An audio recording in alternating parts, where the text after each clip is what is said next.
Lakas ng tama ni Kuya, pinagduduro lang si Luka. Hindi tinantanan ng crowd si Kyrie Irving, butata ang inabot ni Uncle Drew. Tamang pakindat-kindat si Porzingis sa kanyang pagbabalik. Eto na mga idol, bakbakan na NBA Finals Game 1, Boston Celtics versus Dallas Mavericks. Sino kaya ang makakauna? Home court ngayon ng Boston. Well, opening period dak agad mula kay Al Horford. Nakabawi naman agad ang tres si Derrick Jones Jr. mga idol. Habang si Luka Doncic binisik ang depensa ni Jaylen Brown.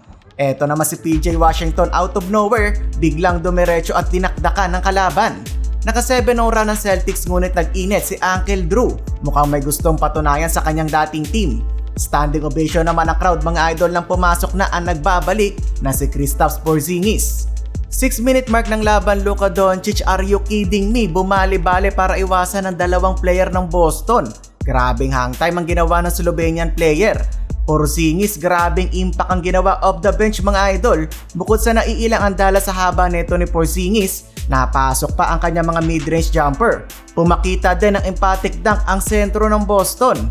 Late ng quarter mga idol, tatlong sunod na tres ang pinakawalan ng Boston. Sigawan ng crowd kay Porzingis, nabutatan niya pa si Irving. Bilang panapos, another block shot sa kapre ng Boston. Posterize na sana ang gusto ni Josh Green. End ng quarter, 37-20 lamang ang home team. Second quarter, bastusa na ang gusto ni Jaylen Brown. Pinosterize si Gafford, sumabay pa doon si Kyrie. Patuloy ang mainit na pagbabalik ni Porzingis mga idol. Unconscious na ang mamang to. Pumalo na sa 20 ang kalamangan ng home team. Party-party na ang crowd ng Boston. Halfway ng quarter, na-istilan pa ni Brown si Doncic. Sabay lumipad na naman for another dunk. Patuloy ang pagbubo ng crowd kay Kyrie at mukhang naapektuhan na si Uncle Drew mga idol. Hinagis na lang ang bola. Wala nang 2 minuto sa first half, bumenga na naman ng tres si Kristaps. Tamang pakindat-kindat ang big man ng Boston. Halftime lamang pa din ang home team. Start ng third quarter, pinakitaan na ng crossover moves ni Kyrie si Al Horford. Paunti-unting tinapyas ni Luka ang kalamangan mga idol. Down ng 29 na ibaba niya sa 8 ang kalamangan ng Boston. Yun nga lang, agad namang nakabawi ng 8-0 run ng home team.